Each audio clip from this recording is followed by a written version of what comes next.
ने सबसे अहम इबादत वाजिबात के बाद लोगों के मसलों को हल करना, लोगों के काम आना, लोगों की मुश्किलों को आसान करना, ये वाजिबात के बाद सबसे बड़ी इबादत है। और अजीज़ों, माह रमज़ान का महीना हमारी इबादत का महीना था। जानते हैं इस महीने सबसे ज़्यादा इबादत किसने की है? किसने की है सबसे ज़्यादा इबादत? ज़रा सोच के बताएं। हमने रोज़ा रखा, नमाज़ें पढ़ी, कुरान पढ़ा, लेकिन हमसे ज़्यादा इबादत और हमसे ज़्यादा सवाब इस महीने में जिसने कमाया है वो हमारे घर की ख़वातीन है। यहाँ कदर पहचानने की ज़रूरत है, क्योंकि क्या कहा? वाजिबात के बाद सबसे अजीम सवाब किस इबादत का है? लोगों की मुश्किलों को आसान करना, लोगों की खिदमत करना। यहाँ हम हैं जो नमाज तो पढ़ रहे हैं, रोज़ा तो रख रहे हैं, तिलावत कुरान पढ़ रहे हैं, रोज़ा हम रखते हैं, मगर हमारे जागने से पहले सहरी का एहतमाम हमारे घर की ख़वातीन करती हैं।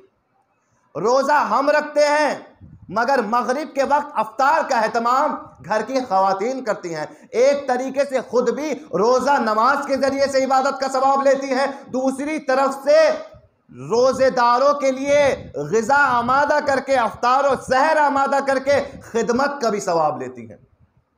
तो सबसे ज़्यादा खिदमत और सबसे ज़्यादा इबादत इस महीने में ख़वातीन के पाले में है, ख़वातीन के हिस्से में है कि उन्होंने अपने लिए तो इबादत की, मगर दूसरे इबादत गुजारों की इबादत को भी इन ख़वातीन ने आसान बनाया है।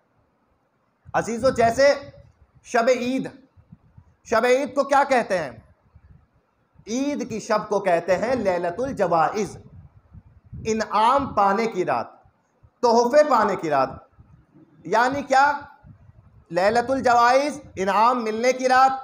क्यों शब ईद को लैलतुल जवाइज़ कहते हैं? क्योंकि अल्लाह के बंदा अल्लाह की बारगाह में आता है, हाथों को उठाता है, परवरदिगार मैंने 30 दिन तेरी बारगाह में रोज़े रख लिए, 30 दिन नमाजें पढ़ ली, 30 दिन कुरान की तिलावत कर ली, आज इनाम का वक्त है, आज तू मुझे अता कर, तू मुझे इनाम दे, तू मुझे जवाइज़ दे, तू अता कर आज।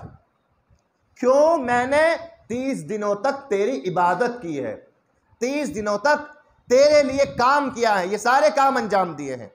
तो अजीज़ों, जब 30 दिन के बाद नमाज पढ़ के, रोज़ा रख के, कुरान की तिलावत करके हमें हक है कि शब ईद अल्लाह की बारगाह में हाथों को उठा के कहे अब हमें हमारा इबादतों का बदला, इबादतों का इनाम अता कर, कोई तोहफा अता कर।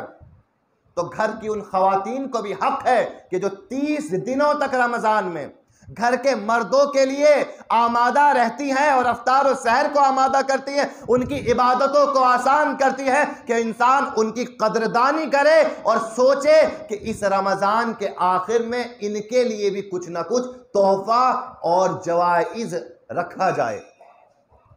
और ये इंसान ज़रूरी समझे अपने लिए कि अब जब रमज़ान ख़त्म हो ना, आखिरी शब हो, अपनी अहलिया को जाके तोहफा दें। अगर माँ है तो माँ को जाके तोहफा दें। ये तोहफा किस लिए?